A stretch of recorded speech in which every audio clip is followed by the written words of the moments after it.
मोरध्वज नाम के एक राजा थे। उनका नियम था कि दान करके ही भोजन ग्रहण करते थे। पर याद रखना, हम हिंदुओं का धर्म यह है कि हम जब रोटी बनाएं तो पहली रोटी नियम से गौ माता की निकालें। हम हिंदुओं का कर्तव्य है कि हम आखिरी रोटी कुत्ते को निकालें। हमारा कर्तव्य है कि हम अपने घर से एक थाली भोजन दीन दुखी और गरीबों को खिलाएं। पहले जब हम भोजन करते थे हमारे भारत में, तो हमारे बाप दादा बाहर निकलकर देखा करते थे कि हमारे द्वार पर कोई बैठा तो नहीं है। अच्छा, पहले के घर ऐसे बनते थे कि घर के बाहर बैठने की एक पट्टी होती थी। पुराने घर ऐसे बनते थे कि कोई भी आके बाहर बैठ जाता था, और हम लोग भी बाहर कभी कभी घर वाले भी बैठते थे, बातें होती थी, चर्चाएं, सत्संग। तो पहले हर घर में ऐसा व्यवस्था थी कि बाहर बैठने की एक पट्टी हुआ करती। जब आप भोजन करने बैठे तो बाहर निकलकर जरूर देखें कि आपके बाहर कोई है तो नहीं भूखा। ऐसा तो नहीं कि आप अंदर भोजन कर रहे हैं और बाहर कोई आपके घर पे ही भूखा बैठा है। आपके द्वार पर कोई भूखा बैठा है, उसके पेट भरने की जिम्मेदारी आपकी है। ये हमारे भारत का धर्म है, हमारा धर्म है, हमारे वेद यही सिखाते हैं। इसलिए अपनी एक थाली आप कभी जाया करो गरीबों के बीच में, ऐसे अच्छे कार्यों से जुड़ जाएं नियम से। मोरध्वज का भी यही नियम था। रोज ब्राह्मणों को बुलाते, उनके चरण धोते, उनकी सेवा करते, उनकी वंदना करते, उनको भोजन कराते, और उनके कहने पर जो वो कहते वो दान करते। दान अपने मन से नहीं करते थे, ब्राह्मण से पूछते थे आपको क्या चाहिए, जो वो कह दें वो दान करते थे। वो कहें कि हमें गाय चाहिए तो गाय दान कर देते थे, वो कहें हमें सोना चाहिए सोना दान, वो कहें हमारे रहने को घर नहीं है तो जमीन दान कर देते थे। राजा थे, ब्राह्मणों से पूछ कर दान करते थे आपको उनके मन का। ऐसे सत्यनिष्ठ राजा मोरध्वज, इनका डंका बजने लगा पूरे दुनिया में। इनके जैसा राजा, इनके जैसा दानी, इनके जैसा धर्मनिष्ठ ना भूतो ना भविष्य। एक दिन जब भगवान श्री कृष्ण थे, तब अर्जुन ने कहा, चूंकि धर्मराज युधिष्ठिर ने यज्ञ किया था, उस यज्ञ में सबको भोजन, लाखों लोगों को भोजन कराया था, और इतना दान दिया गया था कि ब्राह्मण लेकर जा ना सके, कुछ छोड़कर चले गए। एक दिन अर्जुन ने बड़े अहंकार से कहा कि कन्हैया, आज तक मेरे भैया जैसा यज्ञ और दान आज तक किसी ने किया है? तो भगवान है। तब भगवान मुस्कुरा के बोले, अर्जुन, तुम्हारे भाई का नाम तो दानियों में सबसे नीचे। अब अर्जुन को बड़ा बुरा लगा, इतना दान करने के बाद भी लिस्ट में नीचे ना। तो अर्जुन ने कहा, फिर ऊपर किसका नाम है? भगवान ने कहा, आप अर्जुन को मत सुनो, अपना काम करते रहो। नहीं प्रभु बताओ ऊपर नाम किसका है? तब भगवान ने कहा, सबसे ऊपर नाम है मेरे प्यारे भक्त मोरध्वज का। अर्जुन को बड़ा बुरा लगा। अर्जुन को लगा कि मेरे भाई से बड़ा दानी, उनको डाउट था कि मेरे भैया से बड़ा दानी हो नहीं सकता। अर्जुन बोले, प्रभु हमें देखना है कि वो कैसा दानी है, क्या दे सकता है। अरे हमारे भाई ने क्या नहीं दिया, धर्मराज युधिष्ठिर ने इतना दिया, पंडित जी ले जा ना सके, ऐसा वो क्या दे सकता है। अर्जुन मानने को तैयार नहीं थे, मैं नहीं मानता कि वो दानी है। भगवान बोले, तो परीक्षा ले लो। भगवान ने कहा, ले लो। अर्जुन ने कहा, आपके सहयोग के बिना परीक्षा संभव नहीं है। तो प्लान बनाया गया, यमराज जी को बुलाया गया, यमराज को शेर बना दिया गया, तुम शेर बन जाओ। बूढ़े शेर, दांत टूट गए सारे, और अर्जुन ब्राह्मण बन गए और भगवान श्री कृष्ण भी ब्राह्मण बन गए। 2 पंडित जी और 1 शेर, तीनों चले मोरध्वज के द्वार पर। भिक्षाम देही, भिक्षाम देही, हे राजन हमें भिक्षा दो। तुरंत राजा दौड़कर आए, ब्राह्मण आइए आइए आइए, स्वागत, मेरे तो भाग्य खुल गए, आप जैसे दिव्य ब्राह्मणों का पदार्पण घर में हुआ। आए, मोरध्वज ने चरण धो करके, ब्राह्मण घर में कभी भी आए तो अपना अहंकार त्याग करके उसके चरण धोकर उसको अंदर ले जाइएगा। जब उसके चरण धोकर अंदर ले जाएंगे तो आपके सारे समस्त पाप नष्ट हो जाएंगे। चरण धोना परंपरा रही है हमारे यहाँ। एक बहुत बड़े कोई व्यक्ति थे, ज्ञानी, वो भी ब्राह्मण थे। उन्होंने अपनी बेटी की सुंदरता देखी तो एक सुंदरता देखकर एक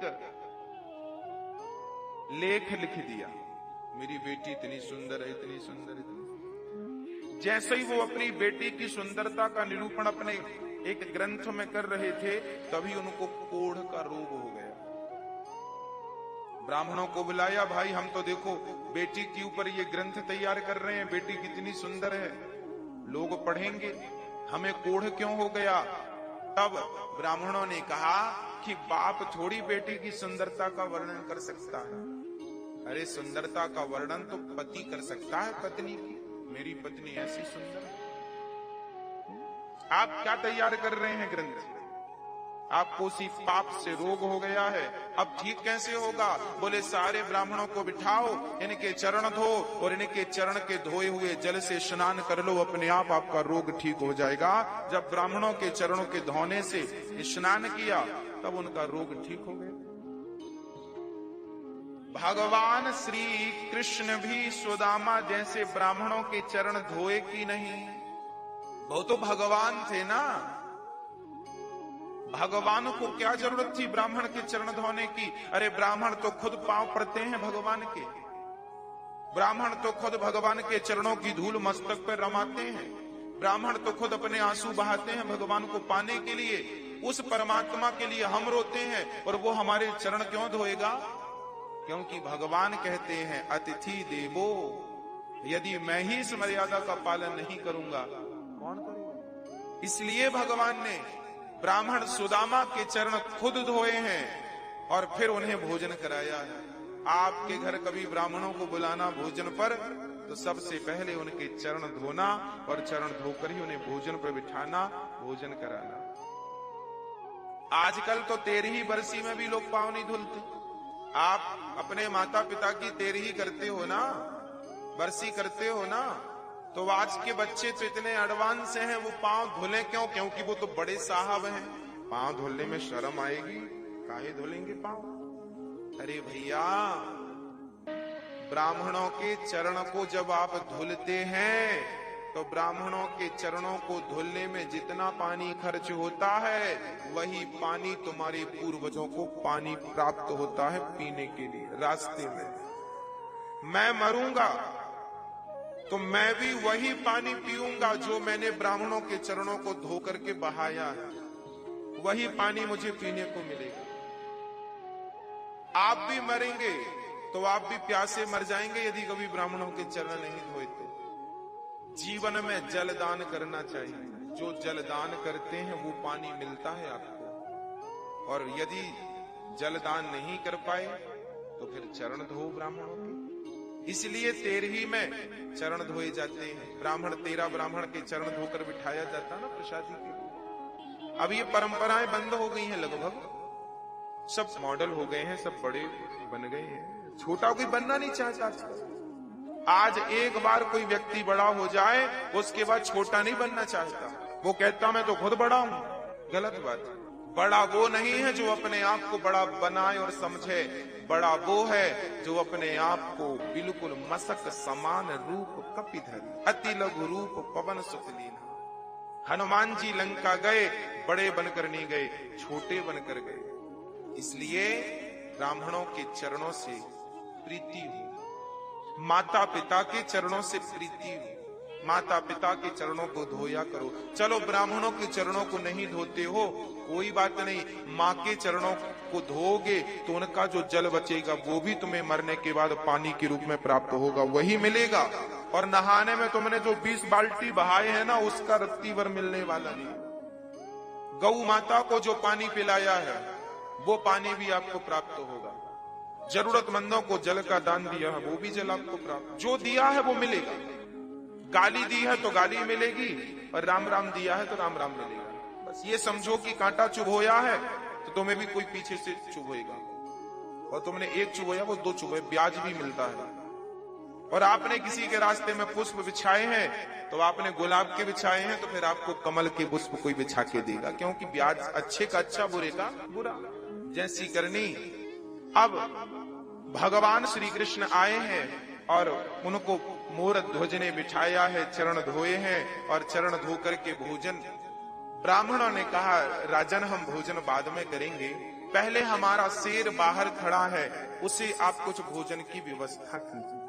हाँ हाँ, मोर ध्वज बोले, बताइए शेर क्या खाएगा? उसके लिए हमारे पास बढ़िया, जो कहें वो हलवा बनवाएं, जो कहें वो रोटियां बनवाएं, मालपुआ खवाएं। क्या खाता है आपका शेर? ब्राह्मण कहते हैं, राजन हमारा शेर तो देखो सभी शेरों की तरह वो मांसाहार करता है, मांस खाता है। अच्छा, मोर ध्वज बोले, कोई बात नहीं, हम मांस की व्यवस्था कर रहे हैं। अच्छा, कहां से मांस लाओगे? बकरी को मारोगे? ना ना ना। गाय को मारोगे? ना, राम राम राम राम। फिर मुर्गी को मारोगे? ना ना ना। फिर किसी प्रजा को मारोगे? ना ना, प्रजा तो भगवान है, उसे क्यों मारेंगे? मोर ध्वज से भगवान ने कहा, फिर तुम कहां से मांस लाओगे? मोर ध्वज बोले, हमारे पास भी तो मांस है, हम अपना काट के देंगे आपके सिर को, अपनी जांघ का मांस दे देंगे, हमारा पेट बड़ा है, पेट का मांस दे देंगे, आपके सिर का पेट भर जाएगा। देखो एक राजा, वो राजा क्या उसके राज्य में बकरा बकरी नहीं थे? कह देता बकरे को ले लो, बकरा देता हूं मैं। ना, जीव हत्या पाप है, अहिंसा ही परमो धर्म। हम किसी की हत्या नहीं करेंगे, अपना मांस काट के देंगे। मोर ध्वज बोले अपना, ब्राह्मण बोले सुनो, आपका मांस हमारा शेर खाएगा ही। क्यों? बोले आप बूढ़े हैं ना, आपका मांस कठोर हो गया है, पर हमारा शेर जो है उसके दांत गिर गए हैं, बुढ़ा हो गया है, कोमल कोमल मांस खाता है। फिर किसका मांस? ब्राह्मणों ने कहा, पहले संकल्प लो, दान लेने के पहले संकल्प ले लिया, जो मांगेंगे दोगे। मोर ध्वज ने कहा, दिया। तो सुनो, आपका बेटा है? हाँ हाँ है, ताम्रध्वज। मोर ध्वज का बेटा ताम्रध्वज। अभी उसकी उम्र थी लगभग 5-6 वर्ष की, और अभी 5-6 वर्ष पहले ही हुआ है, अभी बुढ़ापे में बेटा हुआ था, कोई संतान थी नहीं मोर ध्वज की, बुढ़ापे में पुत्र का सुख मिला है। ब्राह्मणों ने कहा कि आपका बेटा है, हमें अपने शेर के लिए आपके पुत्र का मांस चाहिए। बच्चे का मांस बड़ा कोमल होता है, वो बड़ी आसानी से खा लेगा। आप जल्दी से अपने बेटे को लाइए और उसे खड़ा करिए, और सुनो, हमारे शेर के दांत गिर गए हैं तो मांस फाड़ नहीं सकता, इसलिए आप दोनों पति पत्नी अपने बच्चे को बीच से आरे से चीर करके फाड़िए, और फाड़ करके मेरे शेर को डालिए। अब तो राजा दंग रह गए। राजा कुछ समझ ना पाए। चलो बेटे का दान तो बहुत लोगों ने किया है, पर बेटे को आरे से चीरना, और उस बेटे को जो एक ही बेटा हो, बड़ा लाड़ प्यार का बेटा हो। अब तो राजा का दिल जोर जोर से धड़कने लगा। समस्या ये नहीं थी कि बेटे को आरे से चीरना है, समस्या तो राजा के सामने यह थी कि बेटे को जबरदस्ती यदि फाड़ेंगे तो बाल हत्या का पाप लगेगा। किसी को जबरदस्ती मारेंगे तो पाप नहीं लगेगा। तभी देखो हमारे यहाँ धर्म कैसा है। वो नन्हा सा बालक जो मोर ताम्रध्वज था, वो दौड़ कर आया और पिता से कहने लगा, पिताजी इतना क्या सोचते हैं? आप यही सोच रहे हैं ना कि मैं तैयार हूं अपना मांस देने को या नहीं? राजा बोले, हाँ बेटा, मैं यही सोच, मेरा धर्म संकट यह था कि मैं आपको जबरदस्ती पकड़कर काट दूं, पाप लगेगा। तब ताम्रध्वज ने कहा, वाह पिताजी, अरे पुत्र का जन्म ही इसलिए होता है कि वो पिता के धर्म की रक्षा करे। जिस पुत्र ने अपने पिता के धर्म की रक्षा नहीं की, उस पुत्र का पुत्र होना व्यर्थ है, क्योंकि आपने अपने पिता के धर्म की रक्षा नहीं की। उस बेटे ने कहा, पिताजी आज आपका धर्म ना चला जाए, इसलिए अपने धर्म को बचाइए। बेटा चला गया तो कल दूसरा बेटा आ जाएगा, पर धर्म चला गया तो दोबारा धर्म लौट कर नहीं आएगा। इसलिए धर्मो रक्षति रक्षित, धर्म की रक्षा करो। ताम्रध्वज खड़ा हुआ, राजा ने आरा पकड़ा, पर रानी मां उसे तैयार करना बड़ा कठिन है। जब राजा ने कहा कि हमने ब्राह्मणों को वचन दिया है कि अपने पुत्र का मांस शेर को खिलाएंगे, पत्नी से कहा, क्या तुम इस धर्म में मेरा सपोर्ट करोगी? अच्छा, वो भी कह देती कि मेरा बेटा है, आपकी बस थोड़ी है। वो कहती मेरा भी अधिकार है, मैं नहीं मरने दूंगी इसे, तो भी धर्म का। फिर भी राजा अपने वचन को पूरा नहीं कर सकते थे। पर देखिएगा, तब का पति, तब की पत्नी और तब के पुत्र कैसे हुआ करते थे। पत्नी ने कहा, स्वामी जी आप अपने धर्म की रक्षा कीजिए, मेरे तो वैसे 100 बेटे आपके धर्म के लिए बलिदान हैं, कुर्बान हैं। आपके धर्म के लिए यदि मैं मेरे पुत्र का, मेरे ममत्व का बलिदान देना पड़े तो मैं अपने ममत्व का बलिदान दे दूंगी। खड़ा कर दिया बेटे को, बेटे की मर्जी से, और आरा रखा गया। अब आरा सिर पे रखा, और जैसे ही आरा चलाने लगे, उस नन्हे से बच्चे ने कहा, पिताजी एक पल के लिए रुक जाइए। मां रुक जाइए। अंदर से गया और रुई लेकर के, रुई कान में लगा दी, मां के पिता के कान में। मां ने कहा, बेटा ये कान में तुमने रुई क्यों लगा दी? पिता ने कहा, बेटा ये मेरे कान में रुई क्यों लगाई? तब उस नन्हे से ताम्रध्वज ने कहा, पिताजी, माँ जी, जब आप आरा चलाओगी ना, तो हो सकता है मैं दर्द के मारे चीखूं, हो सकता है मैं चिल्लाऊं, पर मां मैं कितना भी चीखूं, मैं कितना भी चिल्लाऊं, मैं चाहता हूं कि मेरी चीख आपके कान तक ना जाए, इसलिए मैंने रुई लगा दी। क्योंकि कान तक मेरी चीख चली गई तो आप आरा चलाना रोक दोगे, और आरा चलाना रुक गया तो आपका धर्म ही संकट में पड़ जाएगा, और मैं नहीं चाहता कि मेरी कोई चीख आपके धर्म पर कोई बाधा बने। रुकना नहीं चाहिए आरा। बस खड़े हो गए ताम्रध्वज, आप कानों में रुई लगाई, और वो माता पिता अपने धर्म की रक्षा के लिए अपने पुत्र को ही बीच से चीर दिया। देखते देखते खून की पिचकारियां निकलने लगी। कभी वो माँ के मुंह को भिगाए तो कभी पिता के मुंह को भिगाए, और वो पिचकारियां निकलती जा रही हैं, और आरा चलता जा रहा है। चलते, ये भारत की सत्य घटनाएं हैं। ऐसा हुआ है, ऐसा भारत था हमारा। दर्शन करो इस भारत का, ऐसा भारत कि धर्म के लिए पुत्र तैयार हो गया, और धर्म के लिए माँ बाप ने बच्चे को आरे से, चूंकि वचन दे दिया था कि मैं आपको, आपके शेर को मांस दूंगा, 2 भागों में काट दिया। अब रानी रोने लगी। अब बच्चे को जब देखा तो रोने लगी।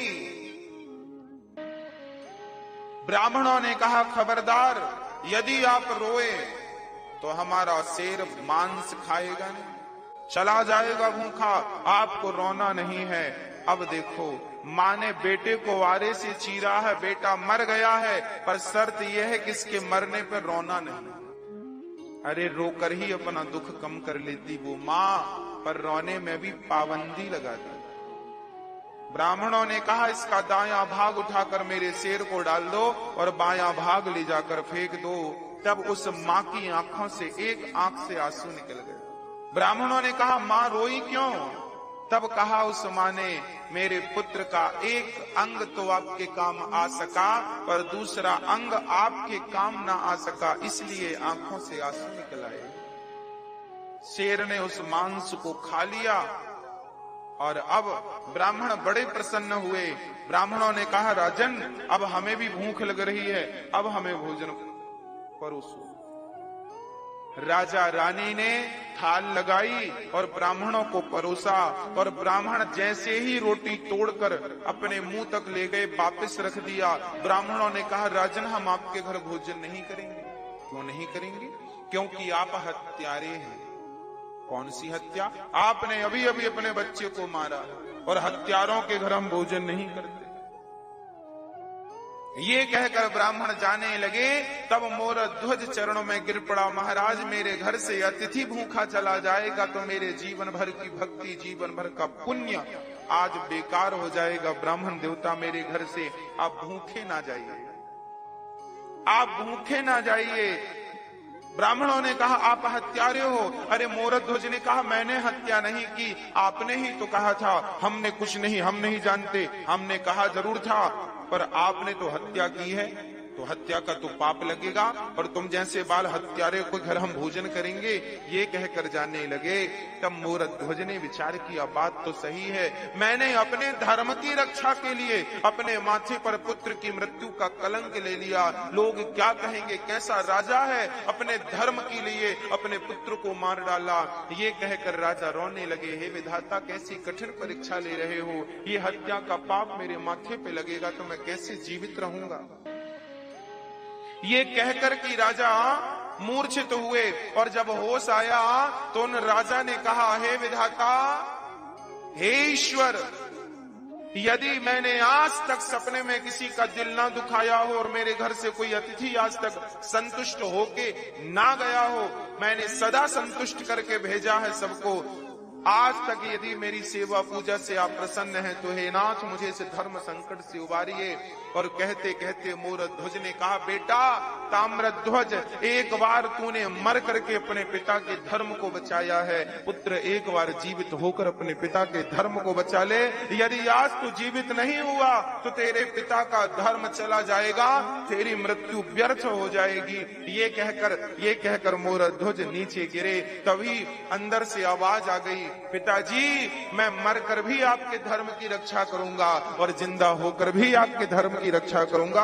अंदर से दौड़ता हुआ उनका बेटा आया और पिता ने हृदय से लगा लिया, और पलट कर देखा तो ना वहां कोई शेर था, ना कोई ब्राह्मण थे, वहां तो स्वयं भगवान श्री कृष्ण शंख चक्र गदा पद्म लेकर के खड़े थे, चतुर्भुज रूप में खड़े थे। अर्जुन की आंखों में आंसू गिर रहे थे, झरझर आंसू निरंतर गिर रहे। मोरध्वज बोली, प्रभु आप? हाँ। मोरध्वज रोने लगे, वाह प्रभु, क्या आपको भी मुझ पर भरोसा नहीं था जो आप मेरी परीक्षा लेने चले आए? अरे कम से कम आपको तो भरोसा होना चाहिए था। भगवान रोने लगे, मोरध्वज, यदि मैं सबसे कहता कि तू सबसे बड़ा दानी है तो कौन मानता, पर आज तूने साबित करके, सिद्ध करके दिखा दिया कि इस धरा पर, इस सृष्टि पर आपके जैसा दानी ना भूतो ना भविष्यति, ना हुआ था, ना हुआ है, ना कभी होगा। अब तो हृदय से लगा लिया भगवान ने। और अर्जुन तो बड़े शर्मिंदा हो गए, जो अपने भाई युधिष्ठिर को दानी कह रहे थे। आज इन्हें पता लगा कि ये दानी नहीं, मोरध्वज दानी। मोरध्वज जैसा कोई दानी नहीं, सबसे बड़े दानी मोरध्वज। इसलिए धर्मो रक्षति रक्षिता।